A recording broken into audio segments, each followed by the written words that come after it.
ദൈവതിരുനാമത്തിന് മഹത്വം ഉണ്ടാകട്ടെ. സാധാരണക്കാരായ നമ്മുടെ ജീവിതത്തിൽ അസാധാരണമായ കാര്യങ്ങൾ സംഭവിപ്പാൻ 3 കാര്യങ്ങൾ ഉണ്ടാകേണ്ടത് അനിവാര്യമാണ്. ഒന്ന്, പ്രാർത്ഥന ജീവിതത്തിൻ്റെ ഒരു ശീലമായി മാറുക.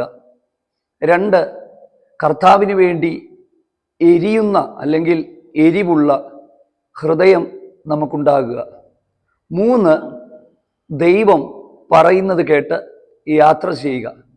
ഈ 3 കാര്യങ്ങൾ ഞാൻ കണ്ട ഒരു വ്യക്തി വേദപുസ്തകത്തിൽ അസാധാരണമായ ശുശ്രൂഷകൾ ചെയ്ത ഏലിയാവ് എന്ന വ്യക്തിയിലാണ്. പക്ഷേ ദൈവവചനം ഏലിയാവിനെ കുറിച്ച് പരിചയപ്പെടുത്തുന്നത് അദ്ദേഹം നമ്മളെ പോലെ തന്നെ സാധാരണക്കാരനായ ഒരു മനുഷ്യനായിരുന്നു എന്നുള്ളതാണ്. അത് എഴുതിയിരിക്കുന്നത് യാക്കോബിന്റെ ലേഖനം 5-ാം അധ്യായത്തിന്റെ 17-ാമത്തെ വാക്യത്തിലാണ്. ഏലിയാവ് നമുക്ക് സമസ്വഭാവമുള്ള മനുഷ്യനായിരുന്നു. ഇംഗ്ലീഷ് ബൈബിളിൽ എഴുതിയിരിക്കുന്നത് വിത്ത് സെയിം ഹ്യൂമൻ നേച്ചർ ആണ്. Elijah was a man with a nature like hours. നമ്മളെപ്പോലെ തന്നെ സാധാരണക്കാരനായ ഒരു മനുഷ്യനായിരുന്നു ഏലിയാവ്. പക്ഷെ ഏലിയാവിൻ്റെ ജീവിതം നമ്മൾ പഠിച്ചാൽ അസാധാരണമായ കാര്യങ്ങൾ തൻ്റെ ജീവിതത്തിൻ്റെ അകത്ത് ദൈവം ചെയ്തു. അതുകൊണ്ട് തന്നെയാണ് നമ്മുടെ നിത്യജീവിതത്തിൽ പ്രാർത്ഥന ശീലമാക്കേണ്ടുന്നത്. എന്തുകൊണ്ടാണ്? 2, നമ്മുടെ ജീവിതത്തിൻ്റെ അകത്ത് വിജയകരമായ ആത്മീക ജീവിതത്തിന് നമുക്കുണ്ടാകേണ്ടുന്ന 3 കാര്യങ്ങൾ, അതോടൊപ്പം നമുക്കുണ്ടാകേണ്ടുന്ന ചില തിരിച്ചറിവുകൾ. എവിടെയാണ് ദൈവത്തിൻ്റെ കരുതൽ വെളിപ്പെടുന്നത്? എവിടെയാണ് ദൈവത്തിൻ്റെ അത്ഭുത പ്രവൃത്തികൾ വെളിപ്പെടുന്നത്? ഈ കാര്യങ്ങൾ നമുക്ക് അല്പസമയങ്ങൾ ദൈവവചനത്തിൽ നിന്ന് ചിന്തിക്കാം. ശ്രദ്ധാപൂർവം പ്രാർത്ഥനയോടെ ഈ സന്ദേശത്തിലേക്ക് നിങ്ങൾ ശ്രദ്ധിച്ചാലും, ഇവിടെ ഏലിയാവിനെ വിശേഷിപ്പിക്കുന്നത് നമ്മെ പോലെ സമസ്വഭാവമുള്ള ഒരു മനുഷ്യനായിട്ടാണ്. അതാണ് ഞാൻ പറഞ്ഞത്, അസാധാരണമായ ശുശ്രൂഷകൾ അദ്ദേഹം ചെയ്തെങ്കിലും നമ്മെ പോലെയുള്ള ഒരാളായിരുന്നു എന്നാണ്. എന്തുകൊണ്ടാണ്? ഏലിയാവിൻ്റെ ജീവിതം മൊത്തം പഠിച്ചാൽ അദ്ദേഹം ഭയപ്പെട്ടിട്ടുണ്ട്, ശുശ്രൂഷ വേണ്ട എന്ന് പറഞ്ഞ് മരിക്കാൻ ആഗ്രഹിച്ചിട്ടുണ്ട്, പല സമയങ്ങളിലും ഓടി മാറിയിട്ടുണ്ട്. പക്ഷെ ഇതെല്ലാം മാനുഷിക സ്വഭാവമായി തൻ്റെ ജീവിതത്തിൻ്റെ അകത്തുള്ളപ്പോൾ തന്നെ ദൈവം ശക്തമായി ആഹാബിൻ്റെ കാലത്ത് ഉപയോഗിച്ചൊരു ദൈവമനുഷ്യനാണ് ഏലിയാവ്. അദ്ദേഹത്തിൻ്റെ ജീവിത വിജയത്തിൻ്റെ അടിസ്ഥാനം എന്താണെന്നുള്ളത് ചിന്തിക്കാം. ഞാൻ പറഞ്ഞു, പ്രാർത്ഥന എന്ന ഒരു ശീലം നമ്മുടെ സ്വഭാവത്തിൻ്റെ ഭാഗമാക്കുക എന്നുള്ളതാണ്. കാരണം യാക്കോബിന്റെ ലേഖനത്തിൽ എഴുതിയിരിക്കുന്നത് മഴ പെയ്യാതിരിക്കേണ്ടതിന് ഏലിയാവ് പ്രാർത്ഥനയിൽ അപേക്ഷിച്ചു. 3 ആണ്ടും 6 മാസവും ദേശത്ത് മഴ പെയ്തില്ല. അത് ശരിക്കും അദ്ദേഹം പ്രാർത്ഥിച്ചിട്ട് പറഞ്ഞൊരു കാര്യമാണ്. ഇത് യഥാർത്ഥമായി രേഖപ്പെടുത്തിയിരിക്കുന്നത് 1 രാജാക്കന്മാരുടെ പുസ്തകം 17-ാം അധ്യായത്തിന്റെ 1 മുതൽ 6 വരെയുള്ള വാക്യങ്ങളിലാണ്. അവിടെ നിന്ന് ധാരാളം ആത്മീക ചിന്തകൾ നമുക്ക് ലഭിക്കും. ശരിക്കും ദൈവം തൻ്റെ മക്കളെ കരുതുന്നത് എത്ര അത്യത്ഭുതകരമായിട്ടാണ്. ലോകത്തിൽ ഉള്ള ഒരു കരുതലും ഇതിന് പകരം വെക്കാൻ പറ്റില്ല. അത് അനുഭവിക്കുന്നവർക്ക് മാത്രമേ അറിയത്തുള്ളൂ. കാരണം കാക്കയെ കൊണ്ട് ദൈവം ഏലിയാവിനെ കരുതിയല്ലോ. അതെന്താണെന്നുള്ള കാര്യങ്ങൾ നമുക്ക് വളരെ വേഗത്തിൽ മുൻപോട്ട് പോകാം. അപ്പം ശരിക്കും ഈ യാക്കോബിന്റെ ലേഖനത്തിൽ ഏലിയാവ് നമുക്ക് ഈ സമസ്വഭാവമുള്ള മനുഷ്യൻ എന്ന് പറയുന്നത് പ്രാർത്ഥനയുമായി ബന്ധപ്പെട്ട ഒരു ഭാഗം എക്സ്പ്ലെയിൻ ചെയ്തിട്ട് അതിൻ്റെ അകത്താണ്. എന്താണെന്നറിയാമോ? നിങ്ങളിൽ കഷ്ടം അനുഭവിക്കുന്നവൻ പ്രാർത്ഥിക്കട്ടെ. അടുത്തത്, രോഗിയായി കിടക്കുന്നവൻ സഭയിലെ മൂപ്പന്മാരെ വരുത്തട്ടെ. കർത്താവിൻ്റെ നാമത്തിൽ എണ്ണ പൂശി പ്രാർത്ഥിക്കട്ടെ, അവൻ എഴുന്നേൽക്കും. അടുത്തത്, അപ്പം ആ രോഗത്തിൽ നിന്ന് പ്രാർത്ഥനയിൽ സൗഖ്യമുണ്ടെന്നാണ്. തമ്മിൽ ഏറ്റു പറഞ്ഞുകൊണ്ടുള്ള പ്രാർത്ഥന. പിന്നീടാണ് ഈ ഏലിയാവിൻ്റെ പ്രാർത്ഥനയിലേക്ക് നമ്മൾ വരുന്നത്. അപ്പൊ ഞാൻ പ്രാരംഭത്തിൽ പറഞ്ഞു, ഏലിയാവിൻ്റെ ജീവിതത്തിൻ്റെ വിജയമെന്ന് പറയുന്നത് 3 കാര്യങ്ങളായിരുന്നു. 1, പ്രാർത്ഥന. ഞാൻ പറഞ്ഞല്ലോ, ഏലിയാവ് പ്രാർത്ഥിക്കുന്ന സ്വഭാവമുള്ള ഒരു മനുഷ്യനായിരുന്നു. 2, ദൈവത്തിന് വേണ്ടി എരിയുന്ന ഹൃദയമുള്ള ഒരു മനുഷ്യനായിരുന്നു. ഈ പലർക്കും പ്രാർത്ഥനയുണ്ട്, പക്ഷേ ദൈവത്തോടുള്ള സ്നേഹത്തിൽ ഒരുപാട് പിന്നിലായിരിക്കും. പക്ഷേ ദൈവാശ്രയവും ദൈവസ്നേഹവും ഒരു നാണയത്തിൻ്റെ രണ്ട് വശങ്ങൾ പോലെ നമ്മൾ ജീവിതത്തിൻ്റെ അകത്ത് കൊണ്ടു നടക്കണം. ഈ ദാവീദ് ഗോലിയാത്തിനെ വീഴ്ത്തുമ്പോൾ പറയുന്നൊരു കാര്യമുണ്ട്. എന്താണെന്നറിയാമോ? ഇസ്രായേലിൻ്റെ ദൈവത്തെ നിന്ദിക്കുന്ന ഈ അഗ്രചർമ്മിയായ ഫെലിസ്ത്യൻ ആരാണ്? ഒന്ന് നോക്കിക്കേ. സത്യത്തിൽ വലിയ യുദ്ധമൊന്നും അറിയാത്ത സാധാരണ വ്യക്തിയായി കാട്ടിൽ കാട്ടിൽ എന്ന് പറഞ്ഞാൽ നിർജ്ജന പ്രദേശത്ത് ഈ ആടിനെയൊക്കെ മേയിച്ചുകൊണ്ട് കിടന്ന ഇദ്ദേഹത്തിന്റെ ഉള്ളിൽ ദൈവത്തോടൊരു സ്നേഹമുണ്ടായിരുന്നു, ഒരാവേശമുണ്ടായിരുന്നു. ശൗലിനോ ഇസ്രായേലിന്റെ പട്ടാളത്തിൽ ഉണ്ടായിരുന്നവർക്കോ ഒന്നും ഈ ഒരു ആവേശം നമ്മൾ കാണുന്നില്ല. അവരൊക്കെ യുദ്ധം ചെയ്യുന്നുണ്ട്, ജയിക്കുന്നുണ്ടോ എന്ന് ചോദിച്ചാൽ ജയിക്കുന്നില്ല, തോക്കുന്നുണ്ടോ എന്ന് ചോദിച്ചാൽ തോക്കുന്നുമില്ല. ചിലരങ്ങനാണല്ലോ ജീവിതത്തിൽ. അവർ ജയിക്കുന്നുമില്ല, അവർ തോക്കുന്നുമില്ല, അവർ മുങ്ങുന്നുമില്ല, അവർ പൊങ്ങുന്നുമില്ല, അവര് വിജയിക്കുന്നുമില്ല, അവര് തളരുന്നുമില്ല. അങ്ങനെ പോകുന്ന കുറച്ച് ആളുകളുണ്ട്. പക്ഷെ ഇവിടെ ഈ ദാവീദിനെ സംബന്ധിച്ചിടത്തോളം ഒരു ആവേശ ഹൃദയത്തിന്റെ അകത്തുണ്ടായിരുന്നു. ഞാന് സേവിക്കുന്ന എൻ്റെ ദൈവത്തെ ആണ് ഈ അഗ്രചർമ്മിയായ ഫെലിസ്തീൻ നിന്ദിക്കുന്നത്. ഇതേ ഒരു കത്തൽ അല്ലെങ്കിൽ ഇതേ ഒരു ദൈവത്തോടുള്ള ഒരു സ്നേഹം ഏലിയാവിൽ നമുക്ക് കാണാനായിട്ട് പറ്റുന്നുണ്ട്. കാരണം ഏലിയാവിന്റെ ശുശ്രൂഷ മുഴുവനും നമ്മൾ എടുത്താൽ അദ്ദേഹം ഒറ്റയ്ക്ക് യാത്ര ചെയ്തൊരു മനുഷ്യനാണ്. അദ്ദേഹം ഒറ്റയ്ക്ക് യാത്ര ചെയ്തു എന്ന് മാത്രമല്ല, ഒരു രാജ്യത്തിന്റെ ഭരണാധികാരിക്കെതിരെ നിന്ന മനുഷ്യനാണ്. പക്ഷേ ദൈവത്തിന്റെ കരുതൽ അദ്ദേഹത്തിന്റെ ജീവിതത്തിന്റെ അകത്തുണ്ടായിരുന്നു. അപ്പം ഈ ഏലിയാവിന്റെ ജീവിതത്തിൽ സംഭവിച്ച കുറച്ച് കാര്യങ്ങളിലേക്ക് ഞാനിന്ന് വരികയാണ്. നമ്മളൊക്കെ നമ്മുടെ ജീവിതത്തിൽ അത്ഭുതങ്ങൾ നടക്കണമെന്നും ദൈവപ്രവർത്തികൾ നടക്കണമെന്നും ഒക്കെ ആഗ്രഹിക്കുന്നവരാണ്. പക്ഷെ പല സമയങ്ങളിലും ഇത് നമുക്ക് അനുഭവിക്കാൻ കഴിയാതെ അനുഭവിക്കുന്നവരുണ്ട്. സത്യത്തിൽ എവിടെയാണ് ദൈവിക അത്ഭുതങ്ങൾ സംഭവിക്കുന്നത്? ദൈവത്തിന്റെ കരുതൽ വെളിപ്പെടുന്നത്. ഞാൻ ഇനി പറയുന്ന കാര്യങ്ങൾ ശ്രദ്ധിച്ചു കേൾക്കുക. കെരീത്ത് തോടിന്റെ ആ ഒരു കരയിൽ, ആ സ്ഥലം കൃത്യമായി ഞാൻ ആ പറഞ്ഞ പാസേജിൽ രേഖപ്പെടുത്തിയിട്ടുണ്ട്. യോർദാന് അതെ കിഴക്ക് കെരീത്ത് തോട്ടിൽ, അവിടെയാണ് നീ ഒളിച്ചിരിക്കേണ്ടുന്നത്. ശരിക്കും അബദ്ധം പറ്റിപ്പോയി കെരീത്തിലെത്തിയതല്ല ഏലിയാവ്. നമ്മൾ പല സമയങ്ങളിലും ദൈവത്തോട് ചോദിക്കാതെ സ്വന്തം ഇഷ്ടപ്രകാരം എടുത്തിയാടി ഓരോ അബദ്ധത്തിൽ പോയി പെടും. എന്നിട്ട് നമ്മൾ അവിടെ കിടന്ന് വിളിച്ചു കരയും, ദൈവമേ രക്ഷിക്കണേ, എന്നെ ഒന്ന് സഹായിക്കണേ എന്നൊക്കെ. പക്ഷെ ഏലിയാവിന്റെ ജീവിതത്തിൽ അബദ്ധം പറ്റി കെരീത്തിൽ വന്ന് സ്റ്റക്കായതല്ല. ദൈവം പറഞ്ഞിട്ട് തന്നെയാണ് താൻ കെരീത്തിലെത്തുന്നത്. കാരണം ദൈവം ഏലിയാവിനോട് പറഞ്ഞു, നീ ആ സ്ഥലത്ത് പോയി ഒളിച്ചിരിക്കുക. കണ്ടോ, പ്രാർത്ഥിക്കുന്നവനോട് ഇടപെടുന്ന ഒരു ദൈവശബ്ദം കണ്ടോ? എങ്ങനെ ദൈവശബ്ദം കേൾക്കാമെന്നുള്ള ഒരു മെസ്സേജ് കുറച്ച് നാളുകൾക്ക് മുമ്പ് നമ്മുടെ ചാനലിൽ ഇട്ടിട്ടുണ്ടായിരുന്നു. നിങ്ങളത് കേട്ടിട്ടില്ലാത്തവരാണെങ്കിൽ ദയവായിട്ട് നിങ്ങളതൊന്ന് പോയി കേൾക്കുക. അപ്പം ശരിക്കും എങ്ങനെയാണ് ദൈവശബ്ദം കേൾക്കേണ്ടതെന്ന് അതിൻ്റെ അകത്ത് ഞാൻ പറഞ്ഞിട്ടുണ്ട്. അപ്പം ഈ ഏലിയാവിന്റെ ജീവിതത്തിൽ സംഭവിച്ച ഒന്ന് ശ്രദ്ധിക്കാനായിട്ടാണ് ഞാൻ പറയുന്നത്. ദൈവം പറഞ്ഞിട്ടാണ് ഇദ്ദേഹം കെരീത്തിൽ ചെല്ലുന്നത്, ദൈവം പറഞ്ഞിട്ടാണ് അവിടെ ഇരിക്കുന്നത്.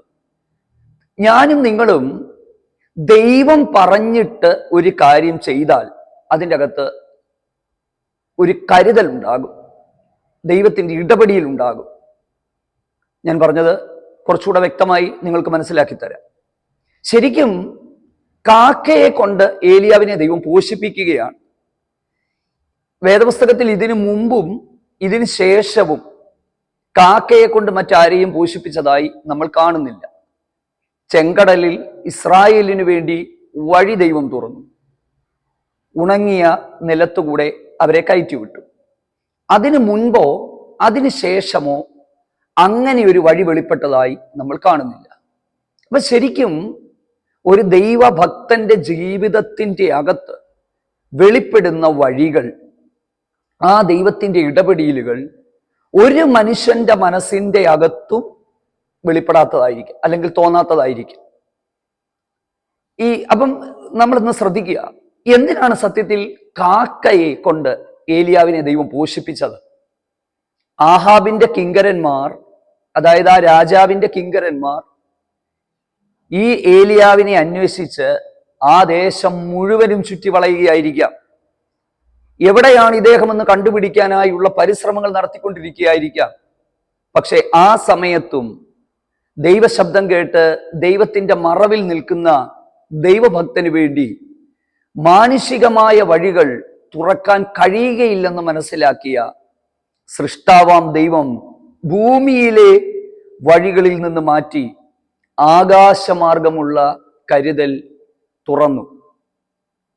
ഈ കാക്കയോട് റാവൻസിനോട് അപേക്ഷിച്ചെന്നോ അഭ്യർത്ഥിച്ചെന്നോ അല്ല, കൽപ്പിച്ചെന്നാണ് എഴുതിയിരിക്കുന്നത്. അടുത്തത്, ഈ കാക്ക അപ്പവും ഇറച്ചിയും കൊണ്ടുവന്ന് കൊടുത്തു എന്നാണ് എഴുതിയിരിക്കുന്നത്. എവിടുന്നാണെന്ന് നമുക്കറിയില്ല.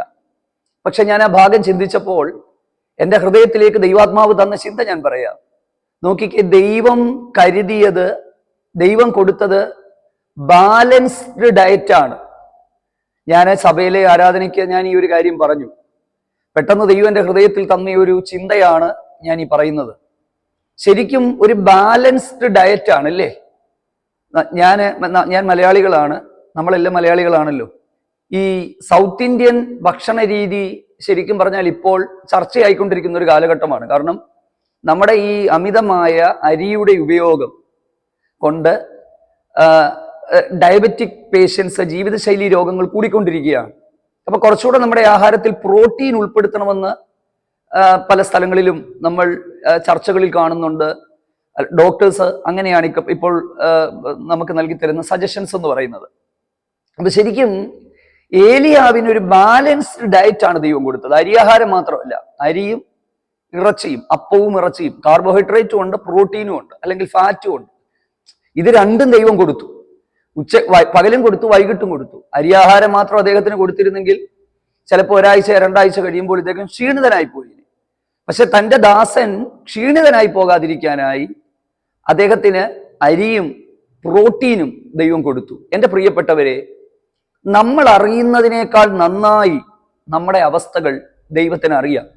അതിന് ദൈവം ഉപയോഗിച്ചത് ആരെയാണ്? കാക്കയാണ് ദൈവം ഉപയോഗിച്ചത്, റാവൻസ്.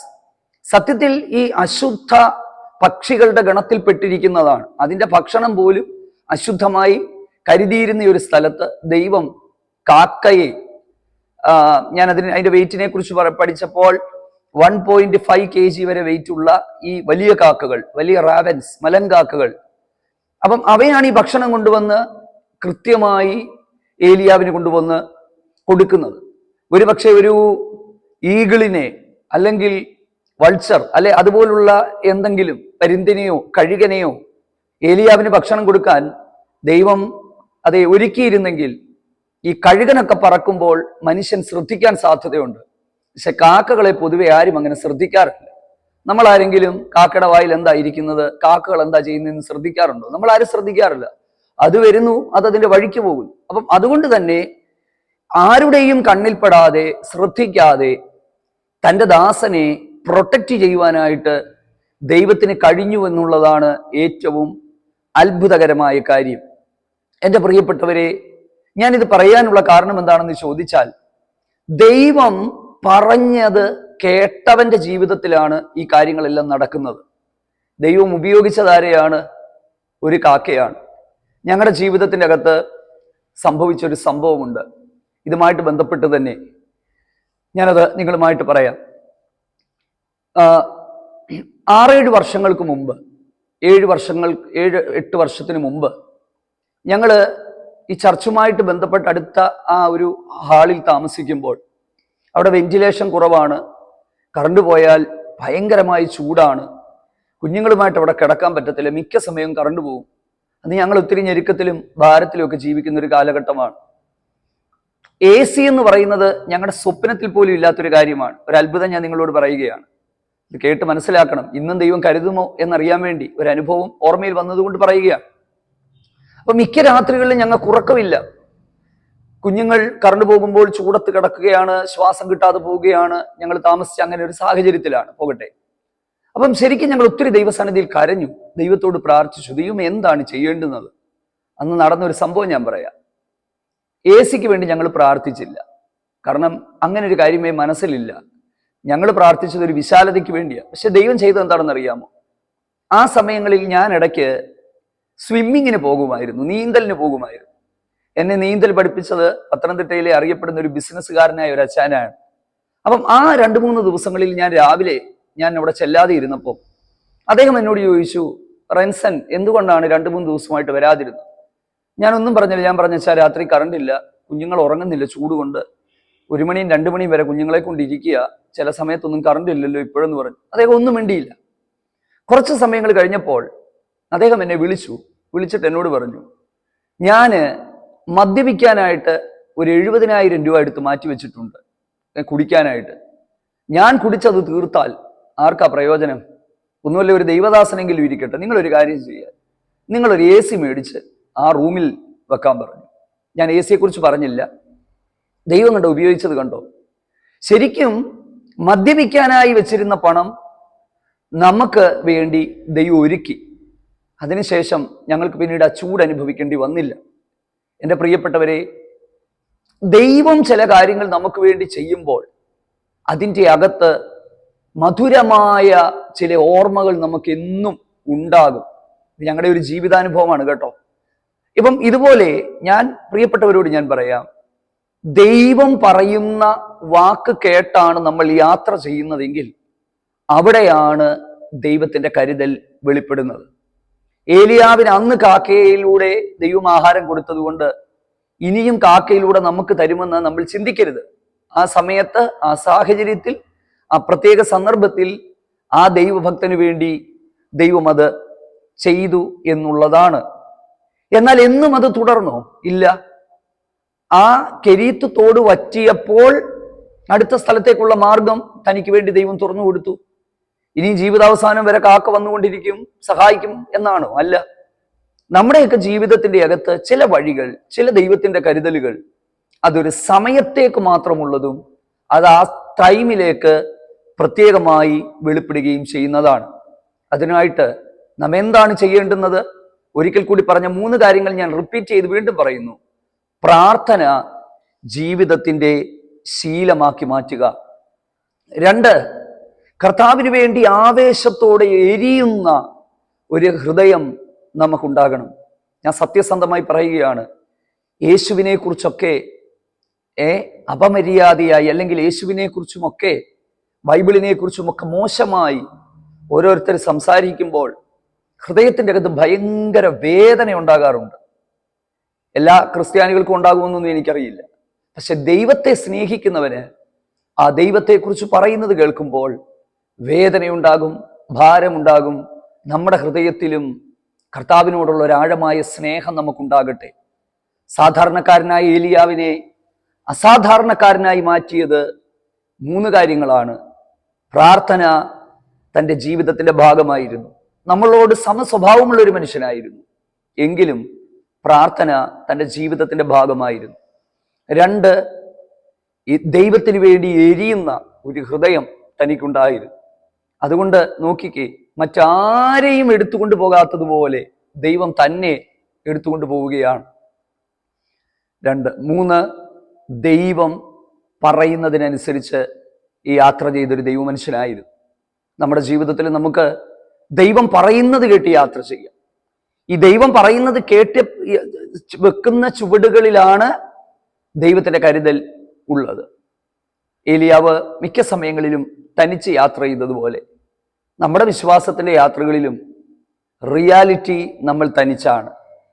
ഈ ഭൂമിയിലെ ആയുഷ്കാലം അവസാനിപ്പിച്ച് കർത്താവ് വന്നില്ലെങ്കിൽ നമ്മൾ യാത്ര ചെയ്തു പോകുമ്പോഴും നമ്മൾ തനിയെയാണ്, ആരും കൂടെ വരില്ല.